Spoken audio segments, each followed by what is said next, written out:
সাংগঠনিক তৎপৰতা কংগ্ৰেছ দলে সকলো জিলাত আৰম্ভ কৰিছে। আমি ২৬ৰ নিৰ্বাচনত ৰাইজৰ হকে সততাৰে যুদ্ধ কৰিবলৈ সাজু হৈছো। ধৰ্মীয় মেৰুকৰণৰ বিৰুদ্ধে ৰাইজৰ লগত থাকি আমি আগবাঢ়িবলৈ সাজু হৈছো। ২৬ৰ নিৰ্বাচনত আমি বজালী সমষ্টি আৰু ভৱানীপুৰ সৰভোগ সমষ্টি আমি দখল কৰিবলৈ সক্ষম হ'ম। যিখন জিলাত মন্ত্ৰী ৰঞ্জিত কুমাৰ দাসৰ নিচিনা এজন জ্যেষ্ঠ মন্ত্ৰী প্ৰতিনিধিত্ব কৰে, সেই জিলাখনৰ সীমা নিৰ্ধাৰণৰ ক্ষেত্ৰত তেওঁ নিশ্চুপ। বজালী জিলাত এখন মেডিকেল কলেজ স্থাপন কৰাৰ ক্ষেত্ৰত তেওঁ নিশ্চুপ। অসম ৰাইজৰ হিয়াৰামঠু অসম গণ পৰিষদ দলৰ পিঠিত উঠি বিজেপি দলে গিলি নোহোৱা কৰি দিলে। লগতে কংগ্ৰেছ নেতা দিব্যায়নৰ অসম গণ পৰিষদ দলত আহ্বান, বিজেপি দলৰ পৰা বাহিৰত থাকি অসম গণ পৰিষদ দলক নিজৰ সক্ৰিয়তা বজাই ৰাখিবলৈ আহ্বান। এনেদৰে বজালী জিলা কংগ্ৰেছৰ কৰ্মী সভাত উপস্থিত হৈ কংগ্ৰেছ নেতা দিব্যায়ন আৰু অসম প্ৰদেশ কংগ্ৰেছৰ প্ৰভাৰী প্ৰভাকৰ পৃথ্বীৰাজ সাথে এনেদৰে সংবাদ মাধ্যমৰ আগত মন্তব্য কৰে। নিউজ টেক্স ৰিপৰ্ট, ডিজিটেল আছাম লাইভ। চাওক, সাংগঠনিক তৎপৰতাটো অসম কংগ্ৰেছ দলে সকলো জিলাত সকলো বিধানসভা সমষ্টিত আমাৰ সাংগঠনিক তৎপৰতা বাঢ়ি গৈছে। কাৰণ আমি ৰাইজৰ কাৰণে অহা ২৬ৰ নিৰ্বাচনত সততাৰে যুদ্ধ কৰিব লাগিব। আমি প্ৰত্যেকটো সময়ত অসমৰ ৰাইজে দেখিছে যি ধৰণে শোষণেৰে শাসন কৰি আছে, ধৰ্মীয় মেৰুকৰণৰ ৰাজনীতি কৰি পেলাই দেশখনক এটা বেলেগ ধৰণে নিবলৈ চেষ্টা কৰি আছে। এই অপশক্তিটোৰ বিৰুদ্ধে আমি সাংগঠনিক স্থিতি তথা ৰাইজৰ লগত থাকি অহা দিনত আমি কাম কৰিব লাগিব। তদ্ৰূপ সেইধৰণে মই যিহেতু বৰপেটা লোকসভা সমষ্টিৰ অন্তৰ্গত এইখন বজালী জিলাটো আমাৰ এই যি দুইটা সমষ্টি আছে তাত সাংগঠনিক স্থিতি দৃঢ় কৰি অহা ২৬ৰ নিৰ্বাচনত এই সমষ্টি দুইটা যাতে আমি উদ্ধাৰ কৰিব পাৰোঁ আৰু ৰাইজক সকাহ দিব পাৰোঁ, তাৰ কাৰণে আমাৰ প্ৰত্যেকটো দিনে এনেকুৱা ধৰণৰ আমাৰ সাংগঠনিক স্থিতি সবল কৰাৰ কাৰণে সভা হৈ আছে। আৰু অহা দিনত আমি একেবাৰে আমাৰ এই জ্যেষ্ঠ নেতাসকলৰ লগত লাগি থাকি পেলাই ব্লক, বুথ, তৃণমূল পৰ্যায় ৰাইজৰ ওচৰত ঘৰে ঘৰে আমি যামগৈ। যিহেতু বজালী অঞ্চলৰ যি ভৌগোলিক সীমা, সেই ভৌগোলিক সীমা কিন্তু আজিলৈকে আচলতে নিৰ্ধাৰণ। চাওক, আপোনালোকে মই এজন জ্যেষ্ঠ ৰাজনীতিক হিচাপে ৰঞ্জিত কুমাৰ দাস ডাঙৰীয়াক মোতকৈ বয়সত ডাঙৰ এজন অসমৰ জ্যেষ্ঠ ৰাজনৈতিক ব্যক্তি হিচাপে সন্মান কৰোঁ।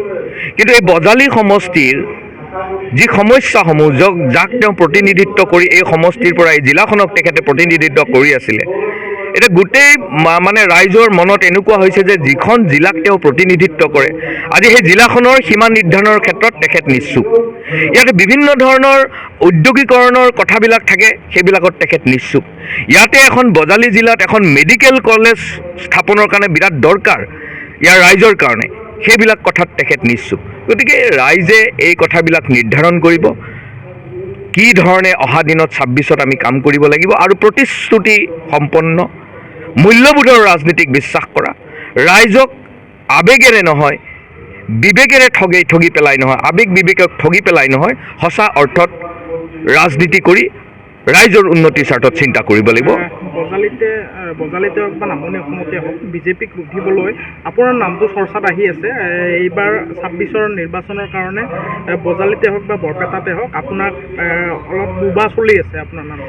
এইটো চাওক, বুবা চলি আছে, এইটো ৰাইজৰ মৰম। আমাৰ বৰপেটা লোকসভা সমষ্টিৰ ৰাইজৰ যোৱা লোকসভা নিৰ্বাচনতো যদিও মই পৰাজয় বৰণ কৰিছোঁ, কিন্তু ৰাইজে প্ৰায় ৬.৫ লাখৰ ওচৰলৈ আশীৰ্বাদ দিছে। আৰু এই মৰমৰ স্বাৰ্থতে যিহেতু আমি দলৰ কথা বতৰাবিলাক লৈ পেলাই প্ৰত্যেকটো মুহূৰ্তত কাম কাজ কৰি থাকোঁ, সাংগঠনিক স্থিতি সবল কৰাৰ কাৰণে কংগ্ৰেছৰ আদৰ্শৰে যুঁজি থাকোঁ, সেইকাৰণে ৰাইজৰ মৰম আৰু দলে যেতিয়াই য'ত যি মানে দায়িত্ব অৰ্পণ কৰিছে সেই দায়িত্ব সততাৰে পালন কৰি গৈছোঁ। অহা দিনত যদি কংগ্ৰেছ দলে যি ধৰণৰ দায়িত্ব দিব, এতিয়াও দায়িত্ব দিছে সংগঠন স্থিতি কৰাৰ কাৰণে, সেৱা দল হওক, আমি সকলো সংগঠন স্থিতি সবল কৰাৰ কাৰণে, আৰু বজালীতো যদি কিবা দায়িত্ব অৰ্পণ কৰে নিশ্চয়কৈ বজালী সমষ্টিৰ কাৰণে আমি সকলোৱে মিলি যুঁজ এখন দিম। সঁচা অৰ্থত ৰাইজৰ উন্নতিৰ স্বাৰ্থত আমি যুঁজ এখন দিম। বিজেপিৰ মিত্ৰজোঁট থকাৰ পাছতো কিন্তু যোৱাকালি বজালী জিলা পৰিষদ গঠন কৰিব নোৱাৰে। চাওক, বিজেপিয়ে গোটেই ভাৰতবৰ্ষত এইটো তেওঁলোকৰ এটা বৈশিষ্ট্য আমি দলবিলাকে আমাৰ বিপৰীত বা আমাৰ জাতীয়তাবোধৰ দলসকলে হয়তো বুজি পোৱা নাই। অসম গণ পৰিষদ দলটো অসমৰ ৰাইজে অসম গণ পৰিষদ দলক হিয়াৰ আমঠু কৰিছিল। আজি সেই অসম গণ পৰিষদ দলৰ পিঠিত উঠি বিজেপি দলে অসম গণ পৰিষদ দলটোক গিলি নোহোৱা কৰি দিলে।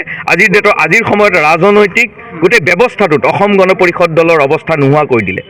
অজগৰে যি ধৰণে গম নোপোৱাকৈ গিলি পেলাই, ঠিক তেনেদৰে আজি অসম গণ পৰিষদ দলটোকো বিজেপিয়ে গিলি পেলাইছে। আৰু এই দলটোক অসমৰ ৰাইজে যথেষ্ট মৰম কৰিছিলে। আৰু এই দলৰ নেতাসকলকো আহ্বান কৰিছোঁ, যিটো স্বকীয়তা তেওঁলোকৰ, যিটো মূল্যবোধৰ ৰাজনীতি, যিটোক ৰাইজে বিশ্বাস কৰিছিলে, সেইটোৰ পৰা আঁতৰি আহিব লাগে। আহি তেওঁলোকৰ স্বকীয়তাটো বজাই ৰাখক।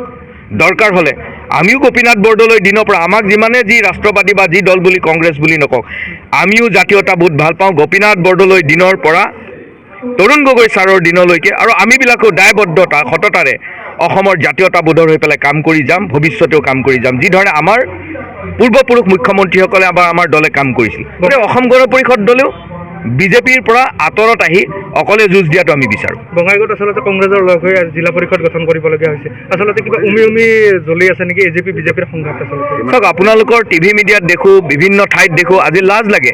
যিটো দলে 855জন শ্বহীদৰ কেঁচা তেজৰ বিনিময়ত জন্ম হোৱা দল, অসমৰ ৰাইজে মৰম কৰিছিলে সেই দলটোৰ সৈনিকক যদি কোনোবা বিজেপিৰ নেতাই মানে ক্ষমতাৰ ৰাগিত মতলীয়া হৈ জাতীয়তাবোধৰ এজেপি দলৰ কোনোবা কৰ্মীক গুৰুলকৈ মানে মাৰপিট কৰে, তেতিয়াও কিন্তু আমাৰ অন্তৰাত্মাত দুখ লাগে।